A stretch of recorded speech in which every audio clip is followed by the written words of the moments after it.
आप सभी का स्वागत है बिंदास खबरें में। देश और दुनिया की तमाम बड़ी खबरों को इस वीडियो में जानेंगे। लॉकडाउन 5 और अनलॉक 1 की सभी तमाम बड़ी खबरों को जानने के लिए वीडियो को अंत तक जरूर देखें। लेकिन उससे पहले अगर आप चाहते हैं कि ये खबरें आपके पास सबसे पहले पहुंचे तो चैनल को सब्सक्राइब करके बेल के आइकन को जरूर दबाएं। जी दोस्तों, बढ़ते हैं आज की पहली और बड़ी खबर की तरफ। आज की पहली और बड़ी खबर जो निकल कर आ रही है कि राज्यसभा चुनाव से पहले विधायकों को बचाने में जुटी है गुजरात कांग्रेस, रिजॉर्ट में किया शिफ्ट। जी दोस्तों, आपको बता दें कि राज्यसभा चुनाव के कारण गुजरात से लेकर राजस्थान तक हलचल तेज हो गई है। खबर ये है कि गुजरात कांग्रेस ने अपने विधायकों को सिरोही के एक रिजॉर्ट में शिफ्ट किया है। इस बाबत भारतीय जनता पार्टी यानी कि बीजेपी के नेता नारायण पुरोहित ने कहा कि हम इसकी शिकायत करेंगे और दोषियों के ऊपर कार्रवाई की जाएगी। जी दोस्तों, आपको बता दें कि दरअसल गुजरात की 4 राज्यसभा सीटों के लिए 19 जून को वोटिंग होने वाली है। इससे पहले कांग्रेस के 3 विधायकों ने इस्तीफा दे दिया। अब विधानसभा में कांग्रेस के विधायकों की संख्या 65 हो गई है। ऐसे में उनके सामने 2 सीट जीतने की चुनौती है। विधायकों के इस्तीफे के बाद कांग्रेस कोई रिस्क नहीं लेना चाहती। दोस्तों, आगे बढ़ने से पहले वीडियो को लाइक और शेयर जरूर कर दें। अगर अभी तक आपने चैनल को सब्सक्राइब नहीं किया है तो सब्सक्राइब करें, बेल के आइकन को दबाएं, ऑल नोटिफिकेशन को जरूर ऑन करें। इसी के साथ बढ़ते हैं अगली बड़ी खबर की तरफ। अगली बड़ी खबर जो निकल कर आ रही है कि पिछले 24 घंटे में 266 लोगों ने तोड़ा दम।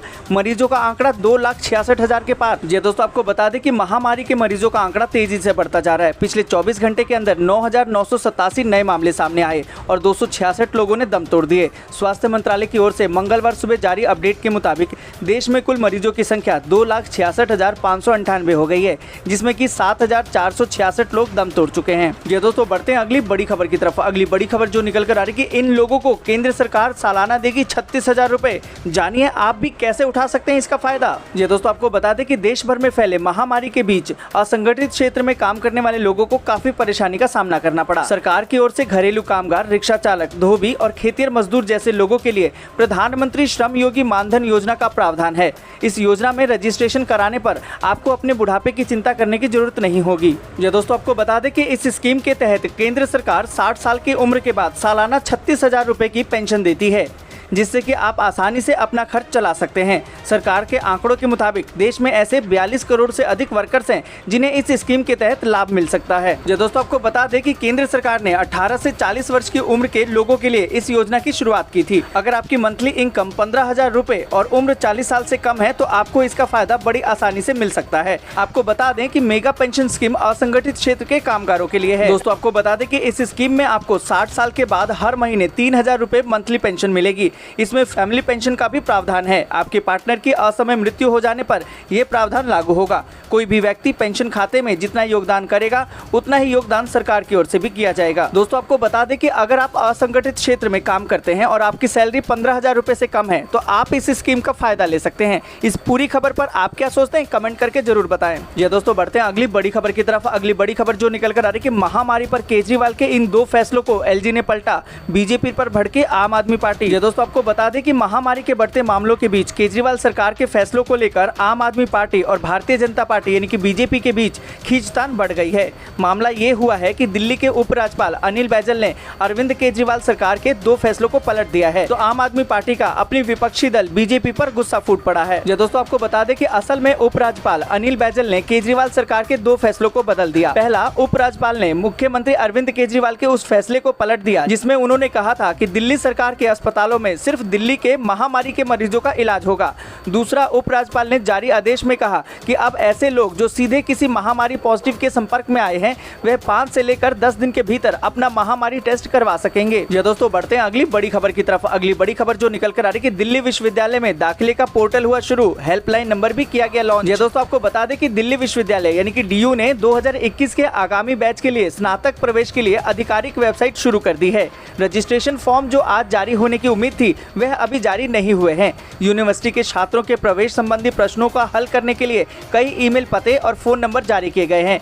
विश्वविद्यालय ने कहा कि प्रवेश शुरू करने की तारीख की घोषणा जल्द ही की जाएगी। ये दोस्तों, आपको बता दें कि ये पोर्टल 31 जुलाई से 9 अगस्त तक परीक्षा परिणामों के बाद 12वीं के लिए मार्क्स को फिर से अपडेट करेगा। इसके बाद नए शेड्यूल के अनुसार डीयू अपनी पहली कट ऑफ 11 अगस्त को जारी कर सकता है। आपको बता दें कि डीयू में यूजी दाखिले मेरिट के आधार पर होते हैं। रजिस्ट्रेशन के लिए छात्र अपने सभी एकेडमिक डॉक्यूमेंट डॉक्यूमेंट तैयार रखें। जी दोस्तों, बढ़ते हैं अगली बड़ी खबर की तरफ। अगली बड़ी खबर जो निकल कर आ रही है कि नील रिटर्न भरने वालों को बड़ी राहत, महज SMS से भर सकेंगे GST रिटर्न। जी दोस्तों, आपको बता दें कि GST भरने वालों को सरकार ने बड़ी राहत दी है। अब ऐसे करदाता जिनका कोई टैक्स नहीं बनता उनको नील रिटर्न भरना पड़ता है। वो इसके लिए GST पोर्टल पर फॉर्म भरते थे, अब एक SMS के जरिए अपना नील रिटर्न भर सकते हैं।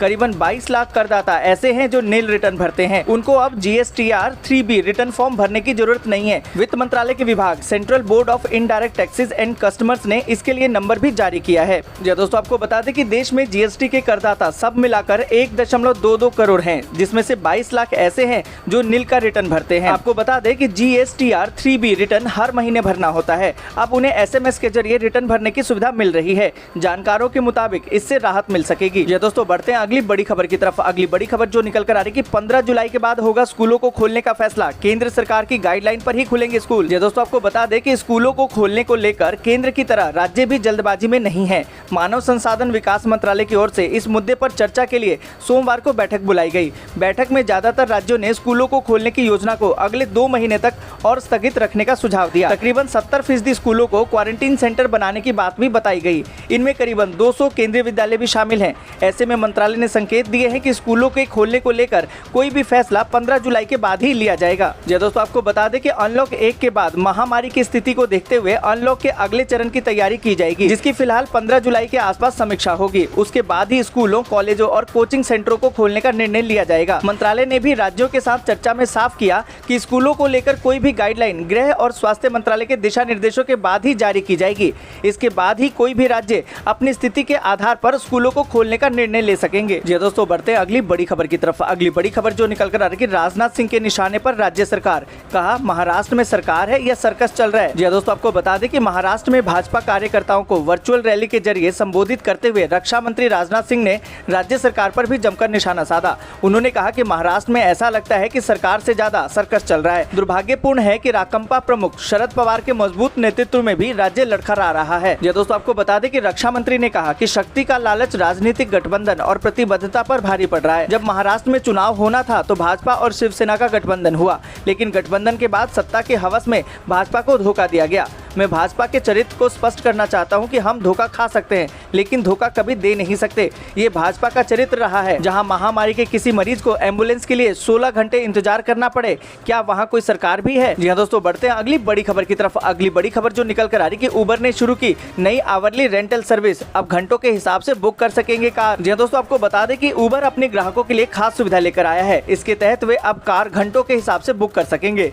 सोमवार को कंपनी ने आवरली रेंटल नाम से इस सर्विस को शुरू किया। यह ऑन डिमांड सर्विस 24 घंटे 7 दिन उपलब्ध रहेगी। इस सर्विस के तहत लोग एक शहर से दूसरे में भी आ जा सकेंगे। जी दोस्तों, आपको बता दें कि इस सेवा की शुरुआत 189 रुपए प्रति घंटे 10 किलोमीटर पैकेज से होगी। इसमें राइडर्स को कई अन्य पैकेज भी ऑफर किए जाएंगे। लोग अपनी जरूरत के हिसाब से पैकेज चुन सकते हैं। इस सर्विस के तहत लोग अधिकतम 12 घंटे तक कार को बुक करा सकेंगे। जी दोस्तों, आपको बता दें कि कंपनी ने बताया कि सफर करते हुए लोग जहां चाहेंगे कार को रुकवा सकेंगे। इस दौरान ड्राइवर कार में ही रहेगा। बुकिंग के घंटों के दौरान वे कार को कहीं भी रोक और ले जा सकेंगे।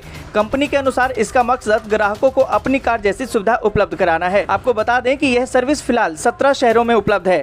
इनमें से दिल्ली NCR, बेंगलुरु, हैदराबाद, कोलकाता, चेन्नई, जयपुर, पुणे, अहमदाबाद, भुवनेश्वर, कोयम्बटूर, लुधियाना, चंडीगढ़, कोच्चि, लखनऊ, गुवाहाटी, कानपुर और भोपाल शामिल हैं। जी हाँ दोस्तों, बढ़ते हैं अगली बड़ी खबर की तरफ। अगली बड़ी खबर जो निकल कर आ रही है कि G7 को लेकर उत्सुक है भारत। ट्रंप मोदी की वार्ता के बाद अफसरों ने संभाली है कमान। जी हाँ दोस्तों, आपको बता दें कि भारत विकसित देशों के समूह G7 के साथ काम करने को उत्सुक है। इस बाबत अमेरिकी भारतीय राजदूत तरनजीत सिंह संधू ने कहा कि अमेरिकी राष्ट्रपति डोनाल्ड ट्रंप G7 के विस्तार करने के इच्छुक हैं। उन्होंने कहा कि भारत को अमेरिका के साथ काम करने की उत्सुकता है और G7 देशों के साथ काम करने को लेकर खुशी होगी।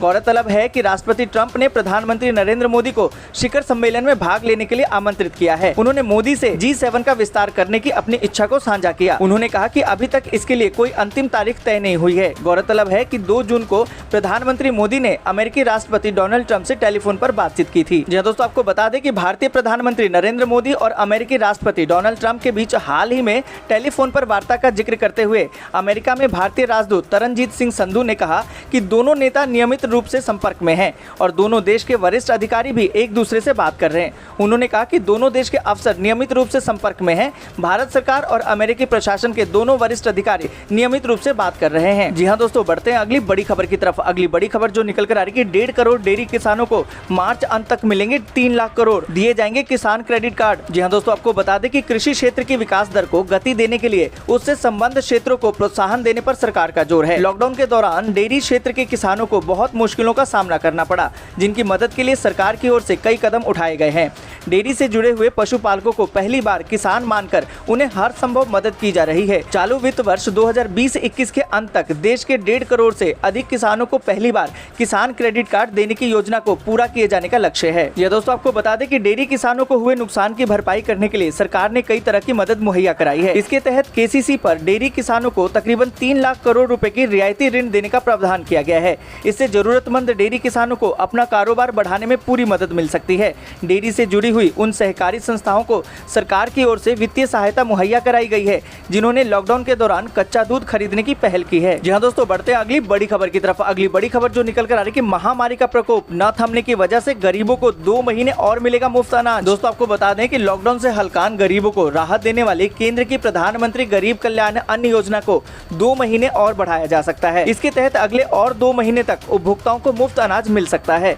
इससे जहां देश के कुल 81 करोड़ पीडीएस उपभोक्ताओं को फायदा होगा, वहीं उन 8 करोड़ प्रवासी कामगारों को भी राहत मिलेगी जिनके पास राशन कार्ड नहीं है। जी हां दोस्तों, आपको बता दें कि देशव्यापी लॉकडाउन की घोषणा के तत्काल बाद 26 मार्च को सरकार ने प्रधानमंत्री गरीब कल्याण अन्न योजना का ऐलान कर आम लोगों को राहत दी थी। इसके तहत 81 करोड़ लोगों को अप्रैल से जून तक उनके राशन कार्ड पर प्रति व्यक्ति मिलने वाली निर्धारित अनाज की मात्रा जहां 2.5 किलोग्राम तक बढ़ा दी गई थी, वहीं 5 किलोग्राम अतिरिक्त अनाज जिसमें कि गेहूं और चावल मुफ्त में देने का प्रावधान कर दिया गया था। इसके अलावा प्रत्येक परिवार को 1 किलो दाल देने का भी प्रावधान किया गया। इसके कारण सरकारी खजाने पर तकरीबन 46,000 करोड़ रुपए का भार पड़ने का आकलन किया गया। जी हाँ दोस्तों, बढ़ते हैं अगली बड़ी खबर की तरफ। अगली बड़ी खबर जो निकल कर आ रही है कि सोनू सूद बोले किसी पार्टी में जाने का इरादा नहीं, आलोचनाओं की परवाह नहीं करता। जी हाँ दोस्तों, आपको बता दें कि प्रवासी कामगारों को बस से लेकर ट्रेन और हवाई जहाज के माध्यम से उनके घर पहुँचा रहे अभिनेता सोनू सूद ने राजनीति में आने की अटकलों को सिरे से खारिज कर दिया। सोनू ने कहा कि मैं इन आलोचनाओं को अहमियत नहीं देता, मैं अपने प्रवासी भाई और बहनों की मदद करता रहूंगा। लोग क्या सोचते हैं मैं इसकी परवाह नहीं करता। मैं स्पष्ट कहना चाहूंगा कि मेरा इरादा किसी भी राजनीतिक पार्टी में जाने का नहीं है। मुख्यमंत्री ठाकरे के साथ मेरी मुलाकात अच्छी थी, उन्होंने मेरे काम की सराहना की, साथ ही कहा कि यदि कोई मदद चाहिए तो वह साथ देंगे। जी हाँ दोस्तों, बढ़ते हैं अगली बड़ी खबर की तरफ। अगली बड़ी खबर जो निकल कर आ रही है कि मनीष सिसोदिया बोले अगर दिल्ली में फैलता है कम्युनिटी स्प्रेड तो बदलेंगे प्लान। जी हाँ दोस्तों, आपको बता दें कि दिल्ली में महामारी के बढ़ते संक्रमण को देखते हुए उप मुख्यमंत्री मनीष सिसोदिया ने कहा कि हम यहाँ पर कम्युनिटी स्प्रेड की जाँच करेंगे और अगर ऐसा हुआ तो हम अपने महामारी के मद्देनजर अपनी रणनीति बदलेंगे। जी दोस्तों, आपको बता दें कि इस बैठक में डिप्टी सीएम मनीष सिसोदिया और स्वास्थ्य मंत्री सत्येंद्र जैन भी मौजूद रहे। बैठक के बाद मनीष सिसोदिया ने कहा कि अगर इसी तरह केस बढ़ते रहे तो 31 जुलाई तक 5 लाख से अधिक महामारी के केस हो जाएंगे। जी दोस्तों, आपको बता दें कि इस बैठक में शामिल होने के बाद डिप्टी सीएम मनीष सिसोदिया ने कहा कि मैंने दिल्ली के अस्पतालों को सभी मरीजों के लिए खोलने का मामला उठाया और एलजी साहब से पूछा कि आखिर सरकार के फैसले को क्यों पलटा गया। इस पर राज्यपाल साहब ने कोई जवाब नहीं दिया। जी दोस्तों, आपको बता दें कि मनीष सिसोदिया ने कहा कि एलजी के फैसले से दिल्ली वालों के सामने संकट खड़ा हो गया है। जिस रफ्तार से संक्रमण अब बढ़ रहे हैं उससे लगता है कि 30 जून तक 15,000 बेड की जरूरत होगी और 31 जुलाई तक 80,000 बेड की जरूरत होगी। 31 जुलाई तक 5 लाख से अधिक केस हो जाएंगे। ये दोस्तों, बढ़ते हैं अगली बड़ी खबर की तरफ। अगली बड़ी खबर जो निकल कर आ रही है कि मजदूर का बेटा है 1 करोड़ जीतने वाला बाबा जैक्सन। अमिताभ और ऋतिक भी हैं इसके फैन। ये दोस्तों, आपको बता दें कि फ्लिपकार्ट का एंटरटेनमेंट नंबर 1 कंपटीशन जीतने वाले टिकटॉक स्टार बाबा जैक्सन उर्फ युवराज इन दिनों काफी चर्चा में है।